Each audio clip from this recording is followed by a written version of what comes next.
করে। কবিরা গুনাহ কেমন বলতেছিলাম, সবাই কবিরা গুনাহ করে, অস্বীকার করতে পারবেন না। কবিরা গুনাহ কেমন হয় একটু বলতেছি, বোঝার জন্য বলতেছি। আমরা যে দাড়ি করি, সেভ করি, ওটা মন্ডন করি, যেটা বলে আর কি, এটা হচ্ছে কবিরা গুনাহ। কি গুনাহ? দাড়ি সেভ করা কি গুনাহ? আমরা সবাই এটা জানি, কিন্তু যে মিথ্যা কথা বলা কবিরা গুনাহ সেটা আমরাও জানিও না। মিথ্যা কথা কবিরা গুনাহ, কবিরা গুনাহ বলতেছে শুধু দাড়ি কি করা, সেভ করা এটা না। যারা মিথ্যা কথা বলে এটা কি গুনাহ?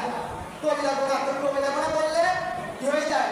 ফাসিক হয়ে যায়। আর কার শুরু হয়েছে ফাসিক যখন না পড়েছে ভাইয়া সূরা হুজুরাতের 6 নম্বর আয়াত, কয় নাম?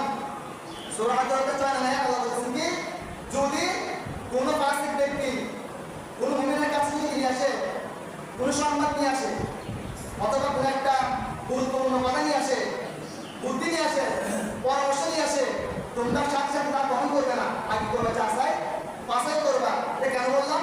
এই আজকে আমাদের সমাজের মধ্যে, আমাদের মুসলিম উম্মার মধ্যে একমাত্র ভেদাভেদ না একটাই কারণ, সেটা কি জানেন?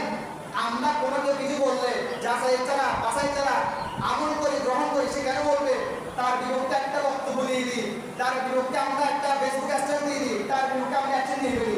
যাচাই করি না, বাছাই করি না। এটা শুধু দুজন না, এটা আমার ভাই পরিবারের সমস্যা হয়েছে, অমুক ব্যক্তি তিনি ব্যক্তি বলেছে আপনার ভাই আপনার নামে এই সমস্ত কথা বলেছেন, তার সাহস দেখিয়েছেন, আপনার নামে বিরোধিতা করতেছে, বদনাম করতেছে, কিবুত করতেছে। আপনি কি করলেন?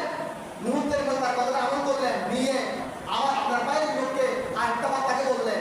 এখন দেখা যাবে কি জানেন, মাঝখানে যে ব্যক্তিটা ছিল, যিনি চেয়েছেন আপনাদের মধ্যে বিভেদ করার জন্য, ফাইট করার জন্য, বিলুপ্ত করার জন্য, সে সফল হয়েছে।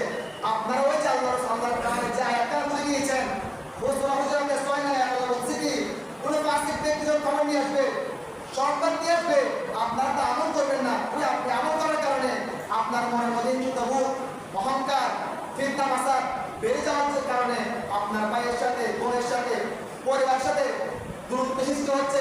আপনি যে কিছু যাচাই করতেন, সময় দিতেন না, আমার ভাই কি বলেছে আমি দেখবো, তার সাথে কথা বলবো, ঠিক কেন বলবো, এটা কেন বলবে? একটা সহজেই বলি, সাক্ষাৎ করি,